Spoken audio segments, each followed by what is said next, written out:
mbokki téléspectateur télévision Louga TV asalaamaaleykum ñu ngi leen di nuyu tey nag concept bu bees rubrique bu bees mooy Louga TV dans votre quartier télévision Louga TV damay faral di wax naan mooy télé bi leen di gunge tey nag ñu wàcc fii ci quartier Diémène ñu nekk ci montagne nord muy quartier bi nga xam ne yàgg nañu koo dégg mu bokk ci quartier njëkk ci Louga tey seen télévision Louga TV dafa ñëw ngir indil leen xar-xaru kanamu Diémène dinañu dem taalal suñu micro ndax boo duggee ci dëkk borom dëkk bi ngay njëkk a jànkonteel. d'abord maa ngi leen di féliciter ci loolu du rafetlu tamit seen li ngeen def nii déplacé wu di dem ci quartier yi di xam quartier yi lan moo fa nekk ak di leen nemmeeku ci côté yëpp surtout ngay ñëw côté quartier montagne nord ngeen fekk fii délégué de quartier yi Ibrahima Ndiaye mi nga xam ne moom mooy chef de quartier montagne nord kon tey bu ngeen fi dikkee tey bëgg a am lenn li ngeen fi xam tamit. d'abord ngeen jaar ci moom jaar ci yeneen responsable ak yeneen kilifa ak yeneen chef yi nga xam ni ñoom ñooy chef coutumier yi nga xam ñoom ñoo nekk ci biir quartier bi. danañu jëm seeti ki nga xam ne moom mooy délégué de quartier bi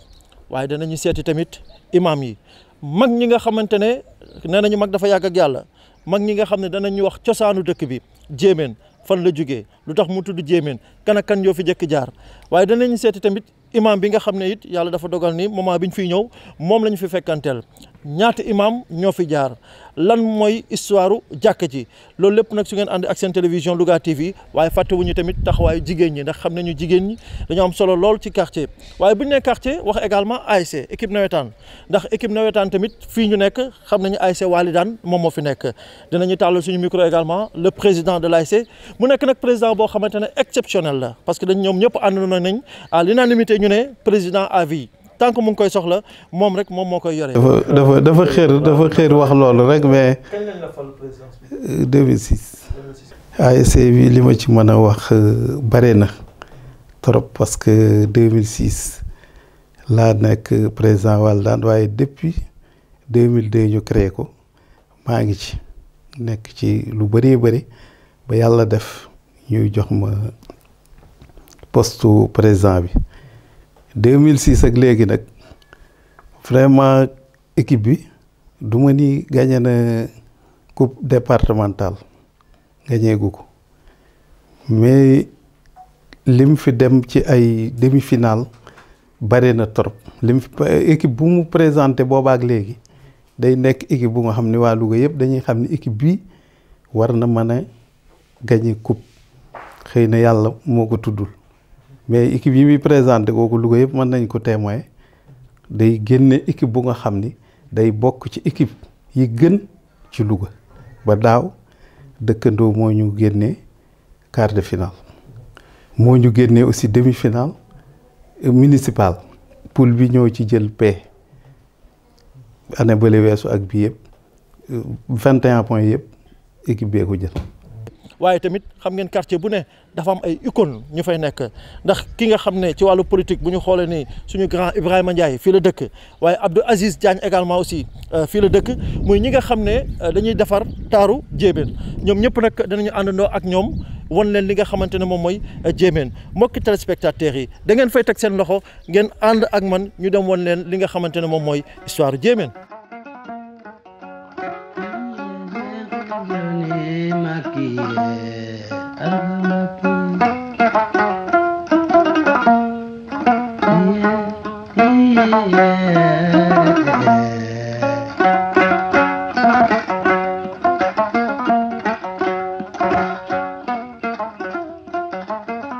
surtout Alboury Birame Penda Ndiémé lañu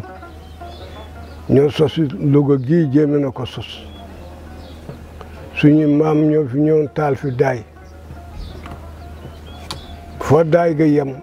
muy seenu moomeel ku fi dëkk tey ñoo la dalal muy Coxna di kër sëñ Louga bu ñu wax Louga jéemeen Coxna kër sëñ Louga moom la ñuy wax moo tax ñu naan Louga fii nag mooy quartier jéemeen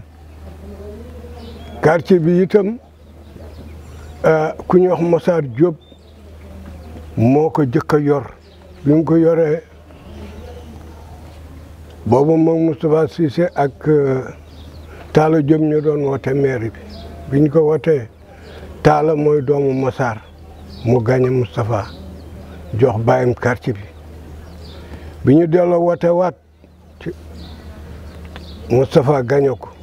Mor Ndiaye Yémén di nijaayu Moustapha Cissé mu jox ko benn quartier woon booba temps Senghor la bi ñu demee ba Senghor jóge fi Abdou Diouf ci topp fekk ñu séddale quartier yi Abdou Diouf ne kat gannaaw góor gi mooy cosaanu Louga quartier yëpp danaa leen séddale ñu nekk ñaar waaye montagne benn laa koy def ba góor gi jóge fi bi mu fi jógee mu jox ñu def ko montagne 2 ak 1 nord ak sud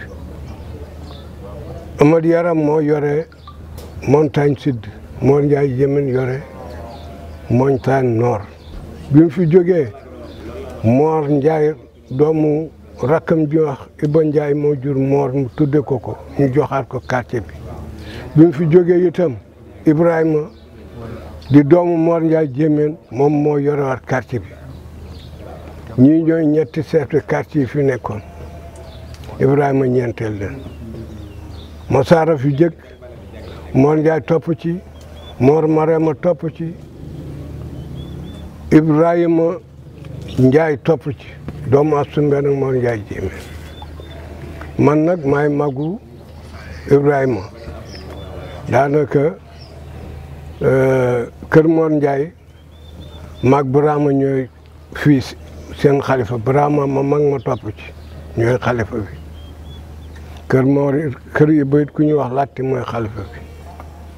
kër ma jang ku ñu wax woy su Njaay mooy xalifa bi tey ñun ñii ñooy magi Jéemeen yi ma di leen dalal nag naan leen bismillah ñëw ngeen ci seen kër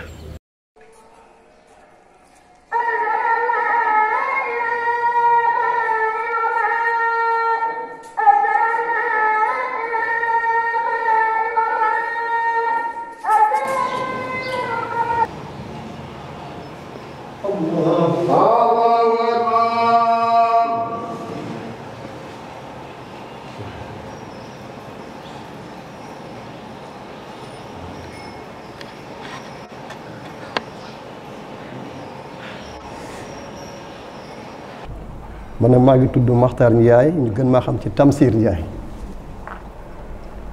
yàlla def samay mag def ma fi may imam bi jëkk xam mooy ñoo nekkoon Jolof ci ak ceddo ba ceddo sàppi maam bi ñu ne ñëw fii mu lewet lool ci ñun ngir mën fay jaamu yàlla di fi jàngal Alxuraan di fi bay di fi sàmm moo ji leen Jolof ñëw fi doon suuf si lewet sedd ci la suñu maam bi nekkoon fi jóge Jolof pour bëgg daw ceddo ga di bàyyi sàmm di jàngal Alxuraan ba doon ay kaan fuure di borom xam-xam bari fi jaar di ma gën a peeg Baye Madiang Ndiaye jiite na fi ak Baye Mor Ndiaye Jéemeen Baye Cheikh Ndiaye moom téeméer ak Mambar Ndiaye di mag fi ñoom jiite na fi ba fi ñeent ñooñu jógee nañ mag ñu xool daal may teg ba wutu leen fi juróomeelu imam loolu moo doon suñu il la ñëw fii ci Louga bi dagu keddo ak bëgg ñaxal ak liggéey dunde suñu ñaq mooy tax ñëw fii mais ñi ma lim noonu maay seen juróom imam ñi bàyyi lañ ci man ñi mag lañ ci man waaw. léegi lan mooy taxawaayu imam surtout ci quartier bi fii nii. taxawaayu imam daanaka du allah akbar asalaamaaleykum rek lépp lu xew war nga dugal sa loxo lu ca yàlla wax nga wax leen ko, lu ca lore nga wax leen ko, lu ca jariñ nga wax leen ko. lépp lu am ci actualité ci jamono boo taxawee wax ak waa jàkk ji nga wax ci actualité ca la xew ca la nga xam. imaam dafa weesu rek allahu akbar ak salaamaaleykum, ndax quartier bi lu ci xew rek am nga ci part de responsabilité, pas ñu ngi gis rek mais lu xew ci quartier bi am nga ci part de lu ci xew woon ngaa taxaw wax ak ñoom la ci yàlla wax dee ñu xaw a dëngoo nga fexe ba ñu defaroo. bu ñëw ngay gën di rafetal leen jaaj ñuy gën di dox ci lu baax di wax ci lu baax di boole doomu aadama yi ñu nekk benn, surtout jamono ñu toll nii. loolu rôlu imam la du tudd doom ak takk sëy rek ak jullee néew, imam weesu na foofu. imam lépp lu war a yàqu war na caa dugal loxoom pour mu baax. yàllay baaxal gaa waaye war na caa def kéem sa lay kàttanam wax ca la yàlla wax. ku gëm yàlla dugg sa xol da nga fekk imam ca la mu wax nga dellu gannaaw ca nga nekkoon, bu ko defee ñu dund ko cohérence. délégué quartier nag li ma la mën a wax moo gën a metti ci àdduna, parce que doon nelaw ku yaru nga war a doon nekk ku laabi war a nekk ku laabiir, war a nekk ci yore écoute di déglu nit ñi. tant que loolu munu nekkul ci yow da nga sonn, ndax boo bëggee jiite quartier yaruwoo doo dégg waxu nit ñi, doo déggu ay conseil, coono dikkal na la.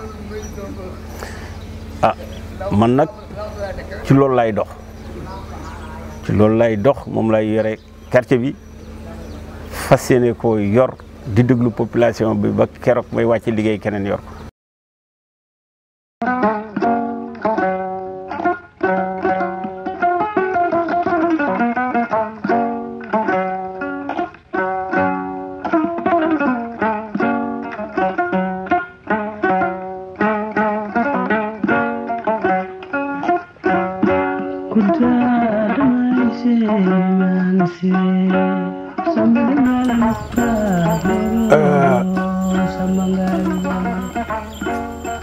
waa kër sëñ Louga yee ñoo ñëwoon di nooraani Pire, bi ñu nooraani Pire di wàll lañ dëkkoon di dem di dikk ba benn bis bi ñu ñëwee ba fii ci sat 2 bi boobu ak kàdd dafa newoon ñu seelu ca kàdd ga muy taw, boobu jéemee cox na rek fi ne muy taw fi mu rëddoon ndox mi agsi wu ci, taw bi laalu ko. ñu toog ba fajar ñu dégg taalibe di jàng, sëñ jéemeel ak sëñ cox na ne ah waaw ñun kañ la ñu am gan yi, ñëw fekk ko fa mu toog ak i taalibeem ñu yow moom jàmmanteeg moom. ñu ne nun de Waalo la ñu dëkk waaye dañ naan nooraani Pire.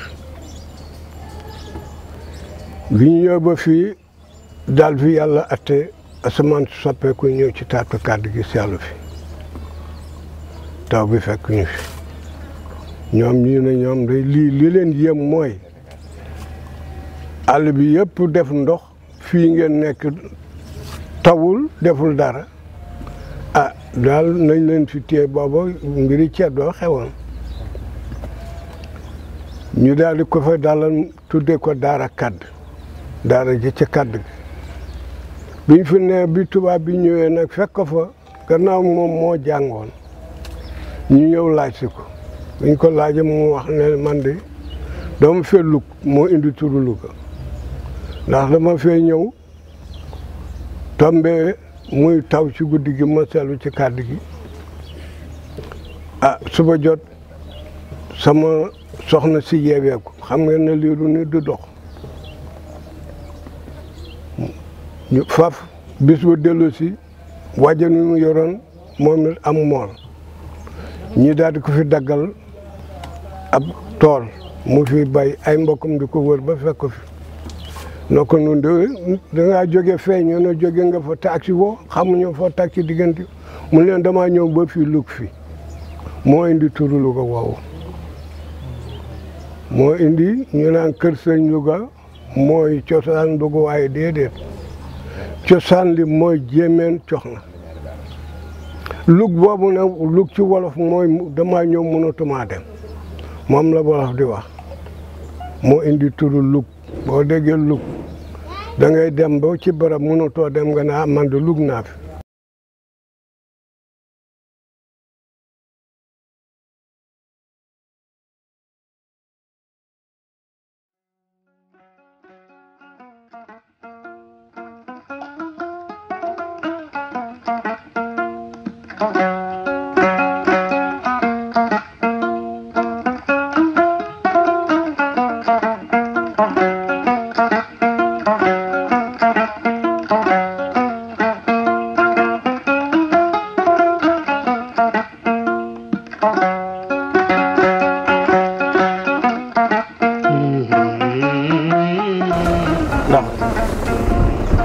defar nañ fi goudron bi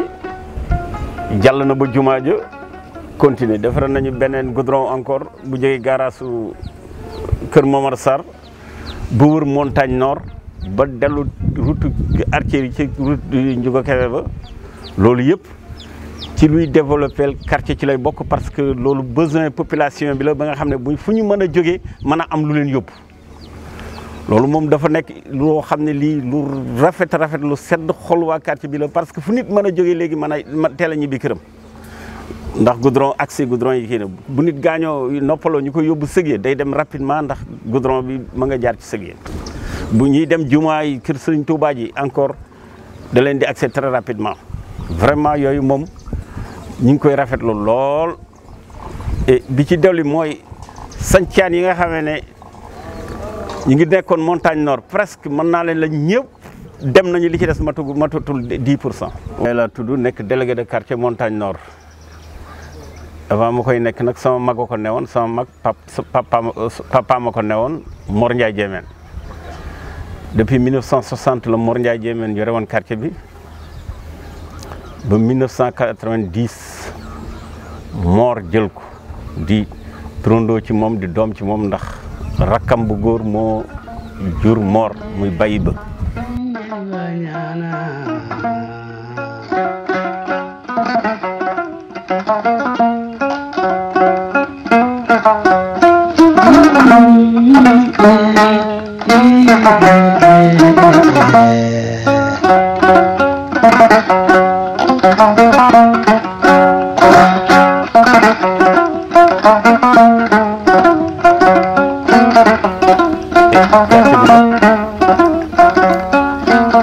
dañ ko yor pour liggéeyal askan wi dañ ko yor pour nekkal fi ñëpp entre maire yi ak askan wi loolu mooy rôle délégué de quartier yore ko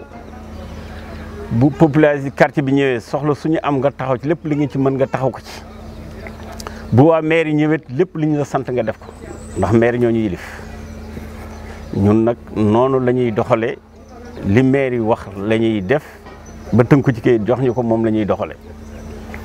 population bi aussi soxla suñu am fu ñu mën a am lépp luñ ci mën danañ ci taxaw ndax loolu mooy sunu devoir nekk ci situation nit ñi loolu mooy sunu devoir. di ko suñu papa Cheikh waxee expliqué donc jox na leen origine Jéemeen bon position bi ñu nekk si Louga te boofu ñëpp xam nañu Jéemeen mooy quartier bi jëkk si Louga bon man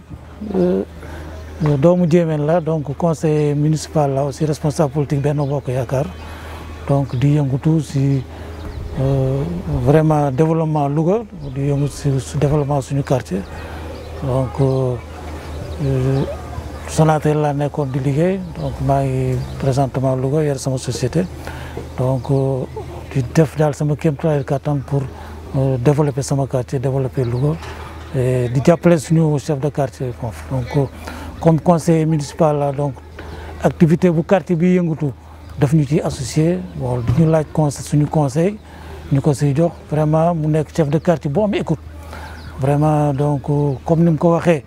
su moom du def benn action te demandé wuñu suñu conseil demandé wul conseil chef de secteur yi et vraiment donc di def liggéey bu rafet en tout cas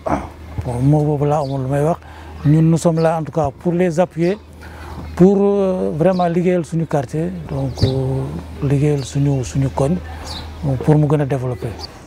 man nag li nga xam ne côté bi nga xam ne fet na muy côté toujours si côté jeunesse bi côté culture ak sport bi wax dëgg yàlla dinaa si yëngatu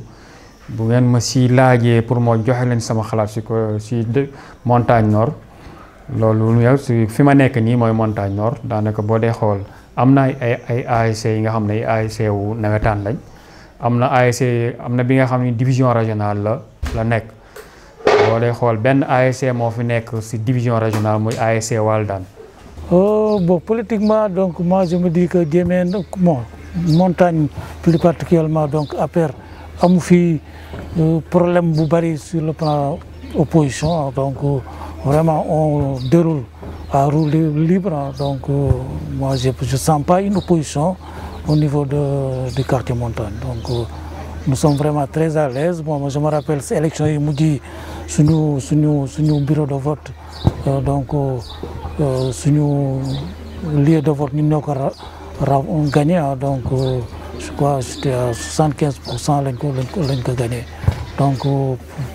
aujourd'hui en tout cas côté opposition on sent pas l'opposition au niveau de montagne. comme nu ma la ko waxee sànq moom particularité boobu ñun lañ am suñu koñ parce que ñun du politique moom moo ñuy diviser parce que bu ngeen nekkee famille bu nekk bokk ndey ak baay wala bu nekk ay xarit ngeen màggandoo si koñ yaakaar naa ne ku nekk war nga mën a am foo far te du tax nga xuloog sa morom wala nga jàppante ak sa morom parce que politique du dara ku nekk da nga jàpp ni war naa mën a defar sama dëkk war naa mën a bu ma bokkee si parti bii kat si laa gën a mën a defaree sentir pour mën a defar sama dëkk xam nga kon ñu ñoo bokk benn objectif bu fekkee yéen a bokk benn objectif nag jàpp naa ne politique war leen a diviser waxuma sax même au delà du quartier sax même au niveau de Louga sax politique waru ñoo mën a diviser parce que ñoo bokk suñu Louga ku nekk da ngay indi sa waar rek parce que ñëpp mënuñoo bokk fenn suñu borom sax yamalewul nit ñëpp parce que dafa may ñii lu bari may ñii li nga xam ni bariwul def kii ko xees def kii ko xonk loolu rek boo ko xoolee war nga jàpp ni politique waru mën a diviser en tout cas ñun suñu quartier boobu bi nga xam ni man maîtriser naa xam nga fii nit da ngay bokk moom ndey ak baay moom mu nekk fa yow nga nekk fa la wala ngeen bokk koñ mu nekk fa te du ngeen di continuer di am jàmm ak salaam au moins moom bu ñëwee laaj la sax si côté politique sa bokk si ëppee expérience sax da nga ko conseillé yow li nga xam ni pour moom mu mën a jëm kanam kon jàpp naa ni loolu bu loolu dee am seen biir ku nekk di conseiller sa morom si parti ba nga nekk pour nga gën a avancer jàpp naa ni warul leen a nekk di xëccoo te man gëm naa ni politique warul nekk li nga xam ne day diviser daal dafa war a nekk luy booloo même bu ngeen bokk parti dafa war a nekk luy booloo mais warul diviser man jàpp naa ni ku nekk la war nga mën a am foo far mën ngeen bokk ndey ak baay bu kii mën a nekk APR kii nekk PDS kii nekk PS jàmm war naa mën a am parce que benn objectif la muy njariñu Louga wala njariñu quartier bi.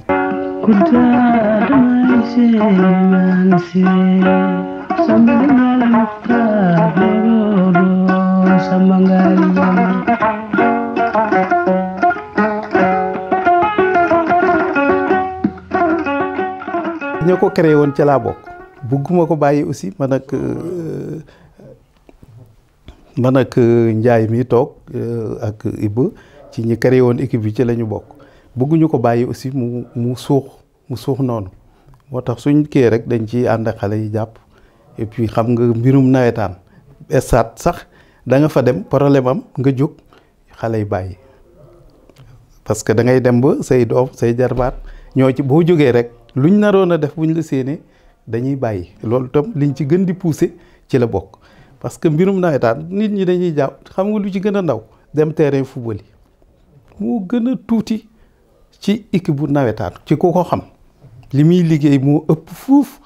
dem terrain coow li football yi bu doon loolu bàyyi nañ bu yàgg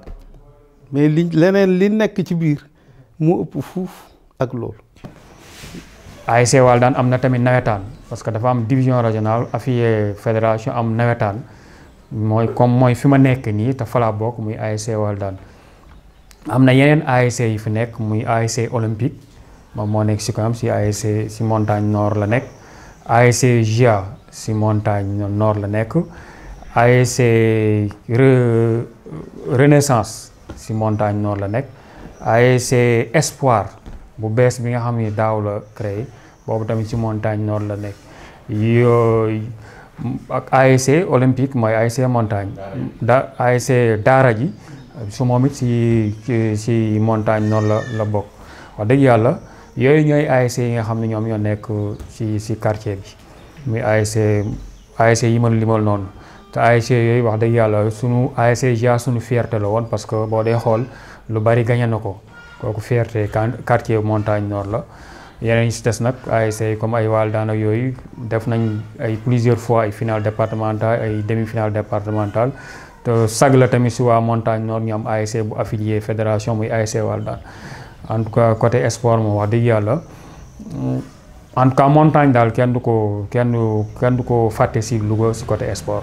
boo dee xool am nañu ay président wu ODCAV am na fi président wu ORCAV am na fi trésorier fédération tamit am na fi ak ay membre fédération yooyu yëpp si quartier bi lañ dëkk kon bokk côté sport moom wax dëgg yàlla moom gaw ma ni si Louga am na benn quartier bi nga xam ni représentative si côté sport moom côté montagne nord moom am na ko moom loolu moom. mais nag ñun tam côté booboot yàlla dimbali nañ dañuy liggéey ci xale yi liggéey bu nga xam ni pour xale jóge fi dem fubali beneen équipe yombul jour Waldaan bu Waldaan soxla pour mu jóge fi dem feneen presque doo ko gis ci équipe yi bariwul te looloot liggéey la bu nga xam ni yow yaa koy def ci xale bi ba mu gën la bëgg club bi su la ko gënee bëgg pour ñu yóbbu ko du yomb. ndax Waldaan équipe la boo xam ne dafay compter lu bëri ci ay mercenaires wala ci ay. waaw dana jël mercenaire dana ko jël toujours bu ñu xoolee xam ni lii dañ ko manqué dañuy dem ñu uti ko. indi ko waaw mooy li ma la wax rek xam nga su fekkee dañu indi mercenaire utal ko kër mu dëkk léegi ñëpp wëlbatiku jàpp ci équipe bi dafay yomb duñ ko bàyyee kenn duñ ni kii mooy président rek nañ ko ca équipe bi wala njaaye fi ne dañ ko bàyyi déedéet ñëpp dañ ciy jàpp góor jigéen mag ndaw.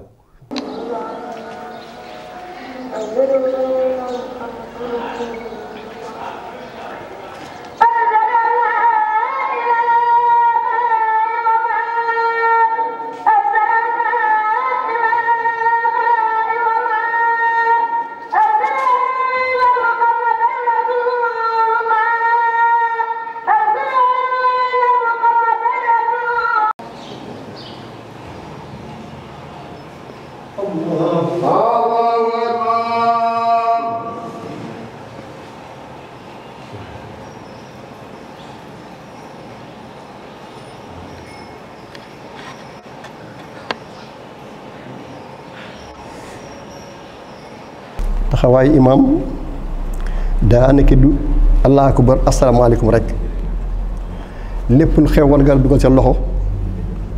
lu ca yàlla wax nga wax leen ko lu ca lore nga wax leen ko lu ca jariñ nga wax leen ko lépp lu am ci actualité ci jamono boo taxawee wax ak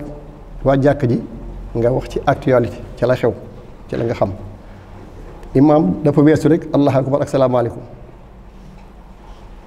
ndax quartier bi lu ci xew rek am nga ci part de responsabilité pas ñu ngi gis rek mais lu xew ci quartier bi am nga ci part lu ci xew woon ngaa taxaw wax ak ñoom la ci yàlla wax dee ñu xaw a dëngoo nga fexe ba ñu defaroo bu ñëw ngay gën di rafetal leen jaaj ñuy gën di dox ci lu baax di wax ci lu baax di boole doomu aadama yi ñu nekk benn surtout jamono ñu toll nii loolu rôlu imam la du tudd doom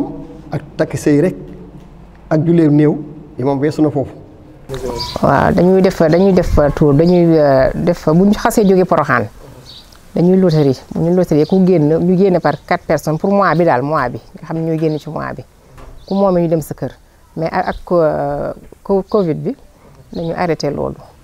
léegi dañuy daje des fois ci kër gi nii rek fu am looy joxe nga joxe ko wala boo yónni sa dem nga yónni ko mu ñëw joxe nank dem ndax ndaje bi comme dañuy bañ ndaje bi moo tax ñu wàññi woon ko daal mais du tee ba tey daayira bi mi ngi fonctionné. di jël nat si biir daayira bi nag loo xamante ne suñu denc la waaw comme genre avec lay doon rek mais ci lépp ci daayira bi la rek xaalis bu ñuy denc la suñu xaalis bopp la ñoo ko moom ak xaalis bi nga xam ne moom la ñuy passé di ko lekkee bu ñu fay dem waaw am nañ beneen problème aussi moom mooy dañu fa am pàkk bu ñu fa mayoon pàkk bi war na am plus de 5 ans boobu ak léegi ñu ngi lijjanti lu ñu fa def ci la ñu nekk daal des fois ñu cotiser ren bi ciment la ñuy cotiser lu waaye am joxe ci rek pour ñu mën a clôturer kër ga parce que noonu lañ fay dalee dafa nekk benn àll nii rek dañuy dem bu ñu demee wàcc suñu bâche rek te des fois nga ay jaan yu kenn xamul nga fay gis waaw moo tax daal ren daal ci affaire ciment la ñuy yëngu ci kàttanu yàlla waaye am daal joxe ko ci ko defee ñu jënd ciment pour mën ko au moins clôturer mën fa am fa ay bloc d'hygiène aussi ci kàttanu yàlla. ñi ngi liggéey di lal suñ ay basan di natt suñ ay natt di faj suñ ay soxla kenn xamaluñ dara ñi ngi toog nag jàpp suñu bopp taxul nag ñu tëjal kenn suñu bunt.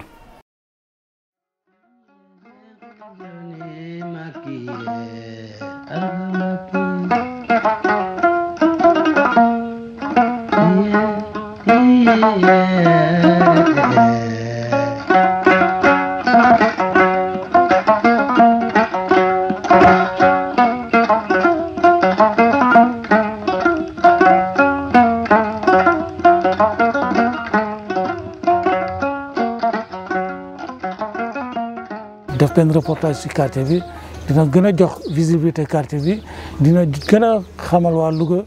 Jéemeen parce que boofu ñu bari xamuñu ni sax Jéemeen moo nañ jiitu ci quartier yi nekk Louga donc suñu papa bi wax na ko ñun ñoo fi jiitu ñu fi ñëw ñëpp dañ leen a dalal ñun nag waa Cox na ñun ñoo njëkk a nekk Louga donc loolu reportage bi déjà dina permettre à tous les Lougatois ñu xam que Jéemeen c'est vraiment le premier quartier les habitants de Jéemeen sont les premiers. li ma la mën a wax daal mooy ñun waa Jéemeen lii bi des na lu bare malgré nag bonne volonté yi fi ne ñu ngi ciy jàpp ku mel ne Iba Ndiaye dëkk Jéemeen kenn ku ne xam na ne loxoom a ngi ci Jéemeen bu baax a baax lu mu xëcc daw na indi ko Jéemeen lu mu am bokk na ko waa Jéemeen waaye teewul li ab gox soxla dëgg-dëgg ab quartier soxla ko Jéemeen amu ko bu ñu waxantee dëgg. alors que surtout côté bi ñuy waxee assainissement bi parce que man dama koy jooy parce que chaque fois ma wax ko ñi nga xam ni ñoom ñooy responsable maire bi parce que mun ma comprendre lu toll ne montagne nord mënuñoo bénéficier aussi assainissement bi parce que ñaata plusieurs tranches ñëw la fi si temps Abdoulaye Wade am na tranche bi fi ñëwoon montagne nord bokkuñu si nga ñëwaat deuxième tranche bi si nguuru Macky Sall mu tombé ak Moustapha Diop ñëw fi mu am ay ñu joxewaat fi ay financement wu assainissement Macky Sall moom moo ñëw au niveau de Louga lancé ko muy 4 milliards ñun montagne nord mënuñu see bénéficier wu. te dem wëral montagne nord parce que toujours ma wax leen ko ñoom ñooy jiteew mais dem leen montagne nord ngeen xool amuñu si assainissement bi benn yoon tool c'est pas normal si quartier bi nga xam ne quartier bu yàgg la bu gën a yàgg si Louga mënuñu am assainissement bi. deuxièmement seen lampe yi ñuy defar si biir dëkk bi toujours montagne nord la ñuy mujjee servir. cet gi fi war am dëgg amu fi waaw te cet bu ñu nee ci wér-gu-yaram cet moo ci jiitu gannaaw loolu aussi affaire assainissement moom suñu problème la tam waaw ndax tuurukaayu ndox nit ñi amuñu ko da ngay tuur ci mbedd yi ñu jàppale di la marqué yooyu daal mooy suñu problème fu ne ngay laaxatu pour tuur fa. mbalit mi aussi da ngay wut ay charrette parce que oto yi duñ dugg ci koñ yi suñu koñ bi de du fi yegg si xaw ma feneen nag mais fii moom du fi yegg si ay charrette ngay wut di leen fay ñu lay tuurali mbalit. bu ngeen xoolee assainissement yi egsiwul Jéemeen amuñu dañ koy dégg bu dee ay lampe yu leer la dañ koy dégg bu dee ab tali la dañ koy dégg bu dee financement la dañ koy dégg te Jéemeen ragal naa jigéen ñu am solo ngi fi ñu am faydaa ngi fi ñu am fullaa ngi fi ñu respecté seen bopp a ngi fi ñoo xam ne lu waaye war a nas ci Louga boole leen ci waaye gisuñu fi leer. jafe yi ma gën a jànkantool mooy ci quartier montagne nord mooy li nga xamee ne li population bi soxla diggante population ak maire bi rek te mënugul a nekk ça veut dire que ñi dëkk ci sancaan yi bëgg a lotissé au moins que maire sax ñu ngi ciy def lu bari ba ñu bari dem na mais am na ñu resté ak fu ndox mi war a yegg ak fu courant bi war a yegg loolu moom mooy jafe-jafe bi nga xamee ne presque quartier yëpp moom la ñu am ndox ak courant ak ñi nga xam ne dañuy leen di wax ay sancaan man nag sama bos ñi ngi ciy jël nañ ci lu xaw a bari des na tuuti buñ ko jëloon rek daal damay xam ne kër yi kii na mu des ndox yeeg yooyu. tey lampe yi nga xam ni moom moo am moom lañ fi mujjee indi noonu mooy lampe kii solaire yi montagne nord duggal doo fi gis benn poto si biir montagne nord muy gàdd ga muy jéemeen muy bayax mais pourquoi loolu parce que man demandé naa ko ba tey lan la est-ce que ñun bokk dañ see bokkul wala y a quelque chose bu tax ñun waruñoo am si loolu vraiment man dama koy déplorer rafetlu wuma ko quoi ne population bi tamit dañuy jooy pourquoi oto mbalit bi du ñëw di jël si seen mbalit si quartier bi yëpp bañ a yem benn côté kese population dañ koy jooy te ñun ñi nga xam ñun ñooy responsable ñun ñooy lii ñun ñu ngi gis si ñun lañ koy mën a jooyee ñun ñu mën ko wax c'est ça c'est loolu mooy problème bi loolu mooy suñu problème leneen li si des ñun ñu dëkk si quartier bi te ñu war koo def suñu quartier te nga xam ne ñun la war ñun ñu ngi koy def mais dafa am li nga xam ne nag ñi nga xam ne ñoom ñoo jiite municipalité ñoom ñoo soo def mais ñaar yooyu man comprendre uma ba léegi pourquoi assainissement bi ñun ñu ñëw ba jum ñu arrêté ko pourquoi lampe solaire yi nga xam ni mii dëkk bi foo mënti dem tey demal ba Médina Salaam demal ba Kër Serigne Louga fa gën a sori pose nañ fa ay lampe nga ñëw ba montagne nord mënoo fee gis benn poto te dégg naa jeex na ça veut dire que man mu comprendre moom loolu tam wax dëgg yàlla métti nañu ñun waa montagne nord ñoom ñi nga xam ne ñoom ñoo jiite maire bi xëy na bu ñu dégloo daañu xool pourquoi lu tax loolu amul. lenn loo xam ni jéemeen gi boole nañ leen ci wala ñu bokk ci sunu kanam yi bu ngeen ko doon wër ci seen interview yi ci Louga du ngeen ko ci gis xamu leen ci sax te loolu warul te jéemeen gi ragal naa lu waa yëkkati ñoom war nañ cee bokk ndax defe naa ci ñi fi njëkk ci lañ bokk kon kuy sóor war na leen a sóoraale lu waaye di xewal war na leen cee xewal. sunu doole nag moo demeegul noonu sunu ay nit itam li ñu tollool dëkk jéemeen xam waa jéemeen ñu ngi ko ciy def waaye mënuñu lépp li ñu yor nii woo bari ñu ngi koy bokk ak waa jéemeen waaye mënuñu lépp li baax ci jéemeen dëgg-dëgg ñu soxla ko ñun ci jéemeen dëgg-dëgg amuñu ko bu ñu waxantee dëgg rek franchement parler amuñu ko ñu di leen comme yéen a yor waxukaay yi ñi defar Louga daal bu ngeen leen mënee wax ñu boole ci jéemeen di leen sóoraale xam ni jéemeen tëjalul kenn ay buntam bu leen kenn ragal tëjalul kenn ay buntam bu leen kenn ragal lu baax li ñëpp bëgg moom lañ bëgg waaye nag mel nañ noo xam ne duñ dem ci kenn di la wax suñ soxla ñun waa jéemeen duñ def loolu kenn xamewuñ loolu fu ngeen doon wër ci waaw l'essentiel comme si concernant quartier montagne nord rek si lañu wax waruñu am na yam mënuñu ko wax si Louga yooyu kon ñu yem si cadre boobu rek xëy na côté culturel bi wax dëgg yàlla côté montagne nord war nañ see liggéey ñun ñi nga xam ne ñoo fi nekk pour côté culturel bi tamit ñu xaw see comme ni ñu amee doole trop si côté politique bi ak si côté sport bi loolu ñun ñi nga xam ne ñun ñooy responsable yi nga xam ñoom ñoo nekk montagne nord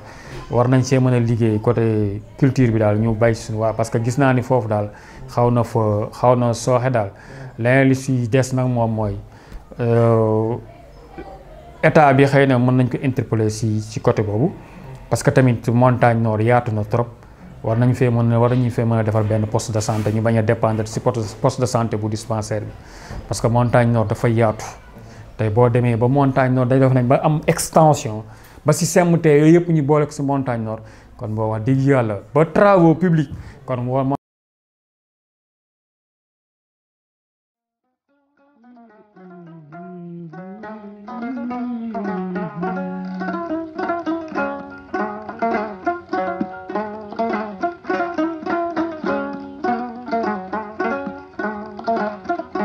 Louga TV ñu ngi rafetlu seen teewaay bu baax a baax di ñaan yàlla yokku leen boo yokku ne lu koy seen jot incha allah. di leen xamal ni lii mooy liggéey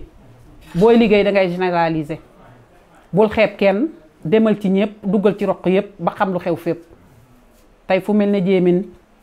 am na xëy na lu leen fu umpoon waaye tey leer na. quartier bi ñoo leen di sant di leen gërëm parce que lii tamit xëy na c'est la première fois mu am parce que kenn musu ko def du rajo du télé Louga TV moo ko fi njëkk a def dem ci gox yi surtout ñëw ba ci quartier montagne pour xam suñuy jafe-jafe lii da ngeen ñu may occasion buñ ko waxee autorités yi ko war a dégg buñ ko déggee au moins tamit bu fekkee erreur la moo amoon ñu rectifier ko kon boobu ñun yéen nañuy delloo sant bi te ñu ngi leen di gërëm di leen sant di ñaan yàlla population wu Louga bi yëpp ñu jàpp ci Louga TV ñun ñëpp tamit ñu def ci suñu wàll tamit ku nekk am na loo ci war a mën a contribuer parce que du question dañ koy bàyyi rek ñu koy gérer mais ñun population bi ku nekk war nañ ci def sa contribution pour Lougartri bi jëm ci kanam daal.